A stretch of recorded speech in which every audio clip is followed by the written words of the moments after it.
नमस्ते दोस्तों, क्या हाल चाल हैं आप सबके। आज हम बात करने वाले हैं भारत और इंग्लैंड के बीच खेले जा रहे हैं 5वें टेस्ट मैच के पहले दिन के बारे में, जो कि बहुत ही ज्यादा धमाकेदार रहा। पहले ही दिन भारतीय बल्लेबाजों ने इंग्लैंड के गेंदबाजों की ऐसी धुनाई की कि टेस्ट क्रिकेट T20 जैसा लगने लगा। जी हाँ, इस वीडियो में हम आपको बताएंगे कि पहले दिन का खेल कैसा रहा, भारत का स्कोर कितना है, कितने विकेट गिरे, केएल राहुल और शुभमन गिल ने कितने रनों की तूफानी पारी खेली। यह सब तो आपको इस लाइव वीडियो में पता चल ही जाएगा। लेकिन उससे पहले आपको क्या लगता है, भारत और इंग्लैंड में से कौन सी टीम 5वें टेस्ट मैच को जीतेगी? आप खुद नीचे कमेंट करके बताइए। दोस्तों, 5वें टेस्ट मैच में सिक्का उछाला गया तो टॉस जीतकर टीम इंडिया के कप्तान शुभमन गिल ने पहले बल्लेबाजी का फैसला किया। इंग्लैंड को गेंदबाजी के लिए आमंत्रित किया गया। इंग्लैंड के कप्तान बेन स्टोक्स की रणनीति थी कि शुरुआती घंटों में तेज गेंदबाजों जोफ्रा आर्चर और क्रिस वॉक्स के साथ भारत को दबाव में लाया जाए, लेकिन भारतीय ओपनर्स ने उनकी सारी रणनीतियों पर पानी फेर दिया। दोस्तों, अगर आप इस धमाकेदार मुकाबले को लाइव देखना चाहते हैं तो सोनी स्पोर्ट्स नेटवर्क पर ट्यून करें या जियो हॉटस्टार पर दोपहर 3:30 से फ्री में मैच का आनंद लें। अब चलते हैं सीधे मैदान की ओर। दोस्तों, पहले दिन का खेल शुरू हुआ और भारत की ओर से ओपनिंग करने उतरे यशस्वी जायसवाल और केएल राहुल। यशस्वी का आक्रामक अंदाज तो दुनिया जानती है और केएल राहुल की तकनीक और टाइमिंग भी किसी से छिपी नहीं।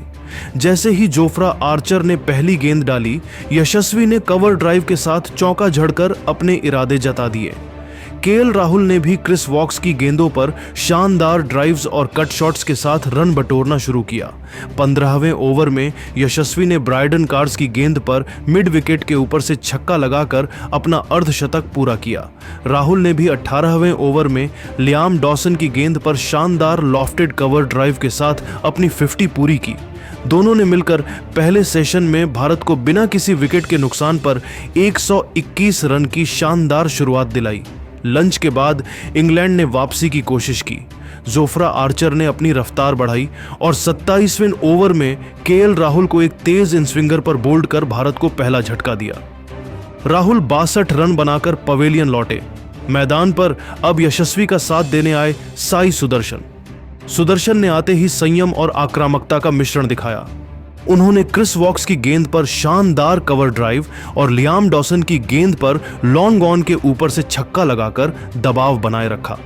यशस्वी ने 35वें ओवर में ब्रायडन कार्स की गेंद पर लॉफ्टेड कवर ड्राइव के साथ अपना शतक पूरा किया। 132 गेंदों में 10 चौकों और 3 छक्कों की मदद से बनी इस पारी ने दर्शकों को झूमने पर मजबूर कर दिया। लेकिन तभी बेन स्टोक्स ने चाल चली और 41वें ओवर में लियाम डॉसन की गेंद पर यशस्वी को जो रूट ने स्लिप में शानदार कैच पकड़ लिया। भारत का स्कोर अब 2 विकेट पर 192 रन था। यशस्वी का विकेट गिरने के बाद मैदान पर अब कप्तान शुभमन गिल साई सुदर्शन के साथ क्रीज पर आए। गिल ने शुरू से ही इंग्लैंड के गेंदबाजों को बैकफुट पर रखा। उन्होंने जोफ्रा आर्चर और क्रिस वॉक्स की गेंदों पर शानदार ड्राइव्स और लॉफ्टेड शॉट्स खेले। सुदर्शन ने भी 48वें ओवर में लियाम डॉसन की गेंद पर चौका लगाकर अपना अर्धशतक पूरा किया।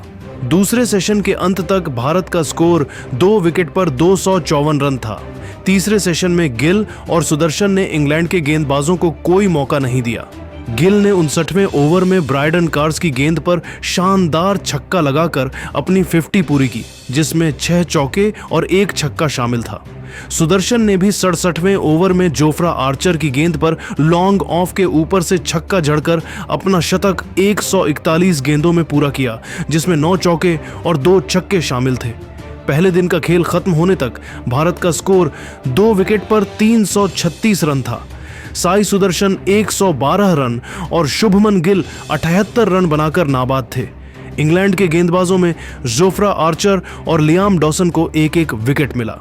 लेकिन दोस्तों, अब आप सभी को क्या लगता है, क्या भारतीय टीम दूसरे दिन 500 रनों का आंकड़ा पार कर पाएगी या फिर नहीं?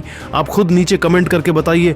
दोस्तों, चौथे टेस्ट मैच में शतक ठोकने के बाद रो पड़े रविंद्र जडेजा पिच को किया किस, फिर बड़ा फैसला लेते हुए कर दिया संन्यास के ऐलान तो इंडियन क्रिकेट टीम में जबरदस्त हलचल मच गया। जडेजा के संन्यास को सुनकर हर किसी को भरोसा भी नहीं हो रहा था। लेकिन दोस्तों, इसके बाद भारतीय क्रिकेट टीम के बड़े बड़े खिलाड़ियों रोहित शर्मा से लेकर विराट कोहली, यहां तक कि महेंद्र सिंह धोनी के साथ साथ हार्दिक पांड्या और सुरेश रैना भी रो पड़े। फिर रविंद्र जडेजा के संन्यास को लेकर कह दिया कुछ ऐसा जिसे सुनकर तो आपको भी भरोसा नहीं होगा। तो आखिर क्यों शतक ठोकने के बावजूद रविंद्र जडेजा ने संन्यास लिया? जडेजा के संन्यास को लेकर भारतीय क्रिकेट के खिलाड़ियों ने क्या कुछ बयान दिया है, उनके बयान को तो हम आपको इस वीडियो में जरूर दिखाएंगे। लेकिन उससे पहले आपको क्या लगता है, रविंद्र जडेजा और अक्षर पटेल में कौन है बेहतर खिलाड़ी? आप खुद नीचे कमेंट करके बताइए। दोस्तों, सबसे पहले आपको बता दें कि भारत और इंग्लैंड के बीच खेले गए चौथे टेस्ट मैच में रविंद्र जडेजा ने अपने बल्लेबाजी से तूफान मचाकर रख दिया। जी हां दोस्तों, मैदान पर उतरते ही उन्होंने इतनी खतरनाक बल्लेबाजी किया, इंग्लैंड के बड़े बड़े गेंदबाज जोफ्रा आर्चर से लेकर क्रिस वॉक्स, यहां तक कि खुद बेन स्टोक्स भी घुटने टेकते हुए नजर आए। ताबड़तोड़ अंदाज में बैटिंग करते हुए रविंद्र जडेजा ने चौथे टेस्ट मैच में 13 चौकों और एक छक्के की सहायता से 107 रनों की तूफानी पारी खेलकर पूरे क्रिकेट जगत में अपने नाम का डंका बजा दिया। उनके टेस्ट करियर का यह 5वां शतक था। लेकिन दोस्तों, शतक ठोकने के बाद रविंद्र जडेजा ने क्रिकेट के पिच को किस किया और फिर रोते हुए संन्यास का ऐलान कर दिया है, जिसके बाद तो इंडियन टीम में जबरदस्त हलचल मच गई है। रविंद्र जडेजा के संन्यास के फैसले को सुनकर किसी को यकीन भी नहीं हो रहा था और अब इसी को लेकर भारतीय क्रिकेट टीम के बड़े बड़े खिलाड़ियों रोहित शर्मा से लेकर विराट कोहली, यहां तक कि महेंद्र सिंह धोनी के साथ साथ हार्दिक पांड्या और सुरेश रैना ने रोते हुए हैरान कर देने वाला बयान दिया है। तो वीडियो के अंत तक बने रहिए, हम आपको इन खिलाड़ियों के पूरे बयान को दिखाने वाले हैं। सबसे पहले इंडियन क्रिकेट टीम के विस्फोटक बल्लेबाज, हिटमैन के नाम से मशहूर रोहित शर्मा जडेजा के संन्यास के फैसले को सुनकर तो इमोशनल हो गए और उनके आंखों से आंसुओं की धार बहने लगी। उन्होंने बयान देते हुए कहा कि मुझे पता चला है कि रविंद्र जडेजा ने चौथे टेस्ट मैच के बाद संन्यास का ऐलान कर दिया है। यह सुनकर मुझे तो भरोसा नहीं हो रहा है।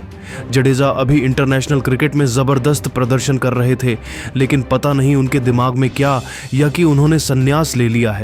मुझे याद है जब मैं टीम इंडिया की तरफ से टेस्ट क्रिकेट खेला करता था और मैं कप्तान था, तो जब भी टीम इंडिया किसी मुश्किल हालात में फंसती थी तो रविंद्र जडेजा निकले क्रम में बल्लेबाजी करते हुए पूरे मैच को पलट कर रख देते थे। वह दिन मुझे अच्छे तरीके से याद है और उन्होंने भारतीय क्रिकेट के लिए जो भी योगदान दिया है उसे कभी भी भुलाया नहीं जा सकता है। लेकिन वह उनका अपना निजी फैसला है और उसे कोई भी बदल नहीं सकता। वही दोस्तों, क्रिकेट के किंग कहे जाने वाले विराट कोहली तो रविंद्र जडेजा के संन्यास लेने के बाद बहुत ही ज्यादा इमोशनल हो गए और उन्होंने कहा कि भारतीय क्रिकेट टीम में एक टाइम पर मैं रोहित शर्मा और रविंद्र जडेजा जैसे खिलाड़ी साथ में खेला करते थे। क्रिकेट के फैंस हमें बहुत ही ज्यादा पसंद करते थे। मैंने और रोहित शर्मा ने पहले ही संन्यास ले लिया था और हमने जडेजा से कहा था कि वह अभी कम से कम 3-4 साल क्रिकेट खेली, लेकिन शायद वह हम सबको मिस कर रहा होगा, इसलिए उसने भी रिटायरमेंट का ऐलान कर दिया है। एक ऑलराउंडर के रूप में रविंद्र जडेजा ने भारतीय टीम को बहुत सारे मुकाबलों में जीत दिलाया है। उनके संन्यास के फैसले को सुनकर तो मुझे भरोसा नहीं हो रहा है। जडेजा टीम इंडिया के सबसे महान खिलाड़ियों में से एक है, अब वह भी हमारी तरह सिर्फ वनडे मैच खेलते हुए दिखाई देंगे। इसके अलावा कैप्टन कूल के नाम से जाने जाने वाले महेंद्र सिंह धोनी ने जडेजा के संन्यास पर जो कुछ कहा है उसे सुनकर तो क्रिकेट का हर फैंस रो पड़ा। धोनी ने बयान देते हुए कहा कि रविंद्र जडेजा ने अपने पिछले ही मैच में शतक लगाया है और टीम इंडिया को मैच हारने से बचाया, लेकिन जब मुझे जानकारी मिली कि उन्होंने संन्यास का ऐलान किया तो मेरे आंखों से आंसू टपकने लगे। मुझे वह दिन याद आ गई जब मैं उनके साथ इंटरनेशनल क्रिकेट में खेला करता था और वह भी निचले क्रम में, ज्यादातर मेरे साथ ही बल्लेबाजी किया करते थे। मैं रविंद्र जडेजा के साथ मिलकर टीम इंडिया को बहुत सारे मुकाबले में जीत दिलाया है। मुझे लगता है कि उन्होंने जो संन्यास का फैसला किया है वह ठीक नहीं है और उन्हें एक बार फिर से टीम इंडिया के हित में सोचते हुए अपना रिटायरमेंट वापस लेना चाहिए। टीम इंडिया के स्टार ऑलराउंडर हार्दिक पांड्या ने तो रविंद्र जडेजा के संन्यास वाले फैसले को सुनकर रोने लगे और उन्होंने रोते हुए कहा कि जडेजा भैया ने टेस्ट मैच से संन्यास ले लिया है। मैं सोच रहा था कि एक बार फिर से टेस्ट क्रिकेट में वापसी करूंगा और जडेजा भैया के साथ खेलूंगा, लेकिन उन्होंने रिटायरमेंट लेकर तो मेरा दिल ही तोड़ दिया है। टीम इंडिया के पास अभी कोई सबसे ज्यादा अनुभवी खिलाड़ी था तो वह रविंद्र जडेजा ही थे, लेकिन उन्होंने भी रिटायरमेंट लेकर हर किसी के दिल को झकझोर दिया है। मैं हाथ जोड़कर यह निवेदन करना चाहता हूं कि वह अपना संन्यास वापस ले ले और अंतर्राष्ट्रीय क्रिकेट में अपना जलवा बिखेरते रहें। अंत में सुरेश रैना ने भी रविंद्र जडेजा के संन्यास के फैसले को सुनकर अपनी राय रखा।